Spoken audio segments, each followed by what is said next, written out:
A gente viu que foi um pouquinho do mais do mesmo, e faltou a figura da presidente Dilma, não? A primeira coisa que eu diria era o seguinte: por que ela não falou? Por que ela mesma não falou? Eu tenho uma hipótese, claro, uma hipótese, pode ser que eu esteja enganado. Eu acho que a presidente Dilma, ela está há bastante tempo um pouco acuada, certo? Existe um desgaste da figura dela, bastante forte. Eles não têm muito o que falar, né? Você veja que a fala dos dois que estavam ali, acredito, porque a presidente Dilma não está bem o bastante para enfrentar uma situação como essa. A possibilidade de um panelaço como aconteceu, talvez fosse ela, fosse maior ainda, né? Porque claramente há um desgaste do governo, há um desgaste do PT, há um desgaste da figura dela também.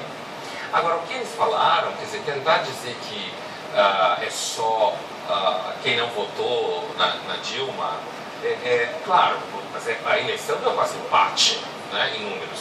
Mas se a gente acompanhar a pesquisa de opinião pública, a presidente Dilma, ela está num dos pontos mais baixos das últimas pesquisas sobre todos os presidentes.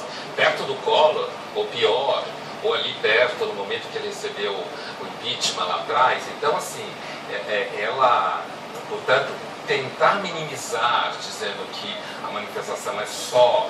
E sempre debaixo disso tem aquela história, né? A história da elite branca. O governo e o PT, ele tem uma tradição de querer desqualificar o adversário, querendo dizer que o adversário é sempre o Mauricinho da vida, né? A pesquisa de opinião pública mostra que a Dilma sim está no momento baixo da sua percepção pública. Os brasileiros estão com uma percepção negativa do governo dela. Então, acho que é uma manipulação, uma tentativa de minimizar o fato, querer dizer que é só uma questão do eleitorado que não votou nela. É claro que tem muita gente que não votou nela ali. Agora, também, essa tentativa de... Acho que tem sentido falar que a democracia, como eles falavam, a democracia é um regime de tolerância, é um regime de convergência, a democracia é um regime que busca consenso, isso é verdade. A gente deve permanecer no espaço da lei. Eu, pessoalmente, não acredito que a gente esteja em nenhuma situação que leve a qualquer dúvida com relação ao comportamento da presidente, certo? Dentro do espaço jurídico, né? Agora, tentar dizer que o tema da corrupção, e o ministro Rosseto, na realidade, ele falou num dado momento lá muito da manifestação do dia 13. A manifestação do dia 13 é uma manifestação chapa branca.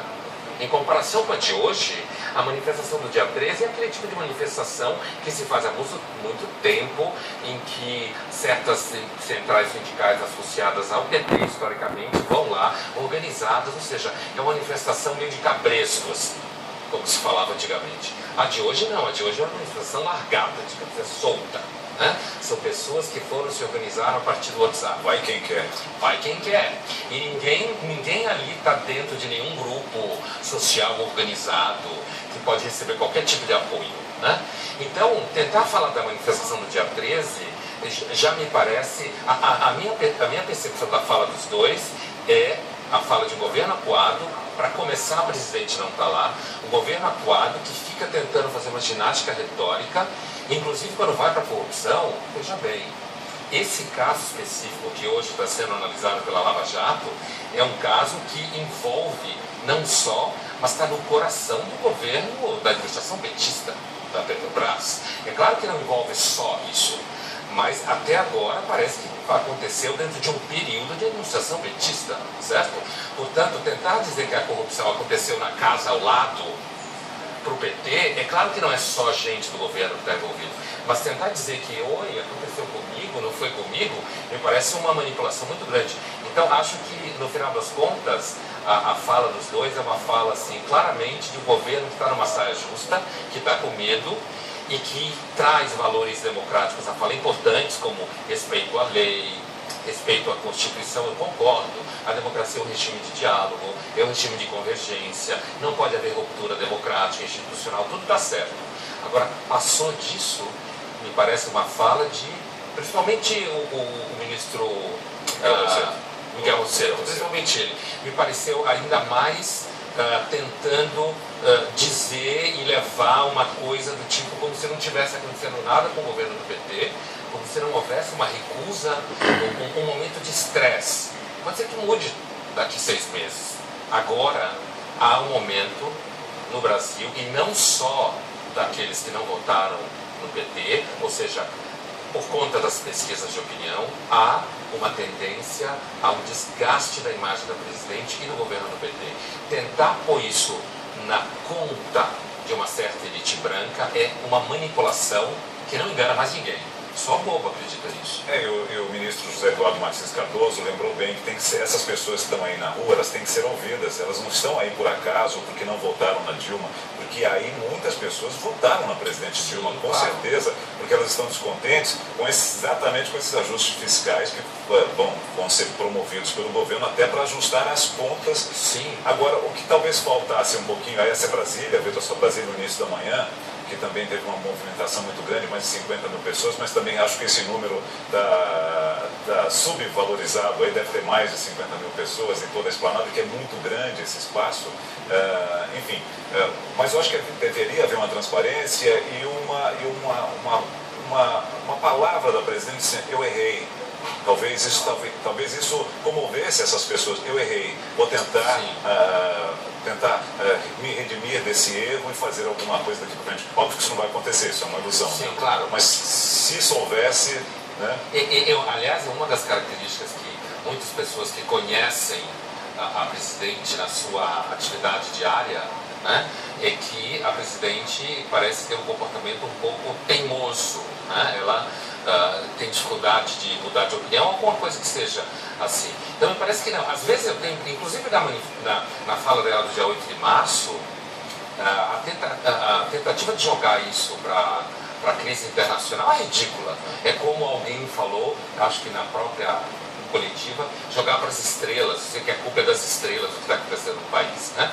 E também a fala deles parece um pouco a impressão que eu tenho. Eu acho que o governo do PT está numa situação difícil mesmo, está numa saia justa, está num momento muito tensionado, certo? Acho que a presidente está num momento em que ela está muito acuada, por isso ela não aparece aqui hoje, ela não fala, ela manda 2 emissários, digamos, falar no nome dela, ela está muito acuada e tentar minimizar isso e dizer que é simplesmente uma coisa de grupos pequenos, eleitores do candidato oposicionista lá, o Aécio, acho que é fugir. E às vezes a gente tem a impressão, sabe, Nelson, que alguns elementos do governo, quando vem a público falar, dá a impressão que eles vivem em outro planeta, como se não fosse o Brasil que a gente está vivendo. Quando você fala, por exemplo, do ajuste fiscal, o ajuste fiscal, tudo bem, mas e os 39 ministérios? Não vai diminuir? Quer dizer, o que adianta botar a conta no nosso bolso, passar a conta para nós, certo? E não diminuir o gasto público? O que adianta, por exemplo, tirar dinheiro do FIES e deixar os estudantes na mão no meio do caminho, que é uma vergonha, certo? Ou contingenciar a verba da saúde e não cortar ministérios. Então, assim, acho que a forma, às vezes, como hoje na própria coletiva do governo se manifestar, às vezes dá a impressão que é como se o governo tivesse achando que está fazendo um discurso numa assembleia, sabe? Eu quero dizer, assembleia estudantil, alguma coisa assim. Como se estivesse falando e as pessoas, às vezes eu tenho a impressão que talvez o governo do PT não está percebendo que o país está mudando. Luiz Felipe Pondé, te agradecer mais uma vez pela sua participação com a gente aqui e até uma próxima mais uma vez. Sei que você vai para a Rádio Bandeirantes agora. Agora eu vou subir para a Rádio Bandeirantes. Também, sempre o Pondé, quando pode, estar no canal livre também da Rede Bandeirantes de televisão.